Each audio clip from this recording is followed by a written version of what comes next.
MotoGP'nin 2027 haritası neden kökten değişiyor? Yamaha, Jorge Martin ve Ai Ogura ile neden el sıkıştı? Bu radikal sürücü tercihi, Japon devini yeniden şampiyonluk koltuğuna taşıyabilecek mi? Fabrika takımındaki bu büyük revizyon, motor sporları dünyasının dengelerini nasıl sarsacak? MotoGP paddock'unda 2027 sezonu öncesi büyük bir değişim süreci başladı. Yamaha yönetimi, yeni 850 cm3 motor kurallarıyla başlayacak dönem için Jorge Martin ve Ai Ogura ikilisini fabrika takımı pilotları olarak resmen duyurdu.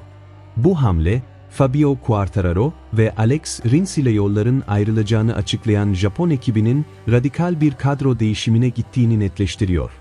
Jorge Martin gibi şampiyonluk adayı bir ismin ve yükselen yıldız Ai Ogura'nın transferi, Yamaha'nın MotoGP paddock'undaki rekabetçi kimliğini yeniden inşa etme konusundaki kararlılığını gözler önüne seriyor. İmzalanan 2'şer yıllık kontratlar, Yamaha'nın uzun vadeli bir şampiyonluk planı üzerinde yoğunlaştığının en somut kanıtı olarak değerlendiriliyor. Yamaha Motor Racing Genel Müdürü Paolo Pavezio, yapılan resmi duyuruda bu transferlerin projenin geleceği açısından taşıdığı öneme dikkat çekti. Pavezio, özellikle Jorge Martin'in hız, kararlılık ve şampiyonluk zihniyetiyle MotoGP'deki referans pilot profiline uyum sağladığını vurguladı. Martin'in, takımın performansını en üst seviyeye taşıma sürecinde anahtar bir aktör olacağı beklentisi hakim. Bu yaklaşım, Yamaha'nın geçmişteki başarılarına geri dönmek için sadece motosiklet teknolojisine değil, aynı zamanda bu teknolojiyi limite taşıyacak elit seviyede pilot yeteneklerine yatırım yaptığını açıkça gösteriyor. Ai Ogura'nın Yamaha fabrika takımına katılımı, projenin hem teknik hem de sembolik tarafında büyük bir önem arz ediyor. Pavezio, Ogura'nın son dönemdeki gelişimini olağanüstü olarak nitelendirerek, onun çalışma ahlakı ve potansiyeli sayesinde kısa sürede sınıfının en iyilerinden biri olacağına olan inancını dile getirdi. Özellikle Yamaha'nın yerel köklerine atıfta bulunarak, fabrika takımında yeniden bir Japon sürücü ağırlamanın gurur verici olduğu ifade edildi. Ogura'nın sürüş disiplini ve gelişime açık karakteri, Yamaha'nın yeni 850 cm3 prototipini inşa ederken ihtiyaç duyduğu geri bildirim kalitesini sağlayacak en önemli faktörlerden biri olarak görülüyor. Jorge Martin'in kariyer yolculuğu, MotoGP'de yeni bir sayfa açıyor. Aprilia ile geçirdiği ilk sezonda yaşadığı sakatlıklar nedeniyle potansiyelini tam olarak yansıtamayan İspanyol sürücü, geçen yıl yaşanan kontrat krizinin ardından kendine yeni bir rota belirlemek zorundaydı. Aprilia'nın tercihlerini başka bir yöne kaydırması, Yamaha için büyük bir fırsata dönüştü. Şimdi Martin, tıpkı Pramac Ducati günlerinde olduğu gibi, kendini tekrar kanıtlama ve yeni takımıyla birlikte şampiyonluk plakası kazanma hedefiyle Yamaha'nın garajına adım atıyor. Bu geçiş, Martin için sadece bir takım değişikliği değil, zirveye dönüş mücadelesinin en kritik evresi. Ai Ogura'nın performansı da, bu sezonun en dikkat çeken hikayelerinden birini oluşturuyor. Asen'de elde ettiği ilk zaferle birlikte sürücüler klasmanında 4. sıraya kadar tırmanan Ogura, şampiyonluk mücadelesinin henüz uzağında değil. Şu anki lider Martin'in sadece 25 puan gerisinde yer alması, Japon pilotun ne kadar istikrarlı bir ivme yakaladığının en net kanıtı. Yamaha yönetimi, Ogura'nın bu yükselişini yakından takip ederek, onun yeteneklerini fabrika takımının kaynaklarıyla birleştirmeyi tercih etti. Bu ikili, Yamaha'nın önümüzdeki yıllarda kuracağı hakimiyetin temel taşlarını oluşturacak gibi görünüyor. Yamaha takımı içerisinde büyük bir değişim rüzgarı eserken, 1000 cm3 döneminden bu yana takımda yer alan bazı isimlerin geleceği de netleşmeye başladı.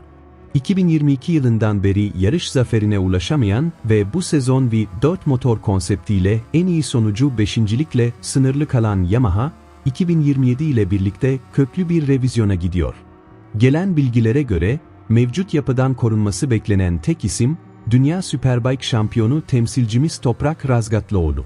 Toprak'ın, Yamaha'nın MotoGP projeksiyonunda kilit bir figür olarak düşünülmesi, markanın farklı disiplinlerdeki tecrübesine verdiği önemi gösteriyor. Ayrılık rüzgarları sadece sürücü tarafında değil, transfer pazarının geneline yansıyor. Fabio Quartararo'nun takımdan ayrıldıktan sonra Honda ile masaya oturması kuvvetle muhtemel görülüyor. Pramac ekibinde ise Jack Miller'ın yerinin boşalacağı kesinleşirken, bu koltuk için Moto2'de dikkat çeken Izan Guevara'nın ismi ön plana çıkıyor. MotoGP paddoğu, 2027 sezonundaki bu büyük kadro değişimleri ve üreticiler arasındaki yeni denge arayışlarıyla birlikte adeta yeniden şekilleniyor. Her üretici, yeni regülasyonlara göre en iyi sürücü eşleşmesini oluşturmak için kıyasıya bir mücadele veriyor. Teknik tarafta 2027 sezonuyla beraber MotoGP dünyası, 850 cm3 motorların yer alacağı daha kompakt ve teknik açıdan farklı bir döneme giriş yapıyor. Bu değişim, sadece motor hacmiyle sınırlı kalmayıp lastik tedarikçisinin Michelin'den Pirelli'ye geçişi gibi devrimsel yenilikleri de beraberinde getiriyor.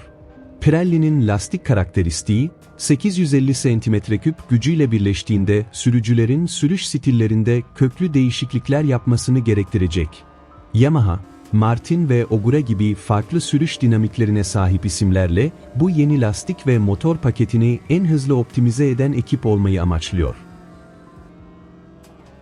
Genel bir değerlendirme yapmak gerekirse, Yamaha'nın bu transfer dönemi, markanın MotoGP'deki prestijini geri kazanma çabasının bir parçası olarak okunmalıdır.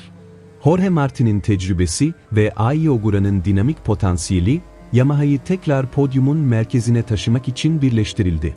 Yeni 850 cm3 dönemi, tüm üreticiler için bir nevi sıfırlama noktası oluştururken, Yamaha bu sürece en hazırlıklı giren takımlardan biri olma niyetinde.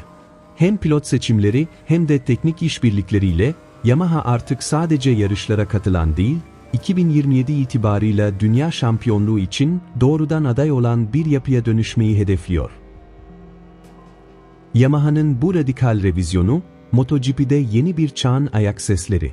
Jorge Martin'in hırsı, Ai Ogura'nın disiplini ve Yamaha'nın teknik atılımı, 2027'de şampiyonluk düğümünü çözmeye aday en güçlü formül. Peki, bu dönüşüm paddoğun dengelerini gerçekten sarsacak mı? Biz, MotoGP'nin mutfağındaki tüm teknik detayları ve perde arkasındaki bu stratejik hamleleri yakından takip etmeye devam edeceğiz. Eğer sen de MotoGP dünyasındaki bu teknik devrimi, özel analizleri ve Toprak Razgatlıoğlu'nun MotoGP projeksiyonundaki kritik yerini kaçırmak istemiyorsan, şimdi tam zamanı. Kanalımıza abone olmayı ve bildirimleri açmayı unutma. Senin bu transferler hakkındaki düşüncelerin neler? Yamaha, 2027'de zirveye dönebilir mi? Yorumlarda buluşalım, tartışalım.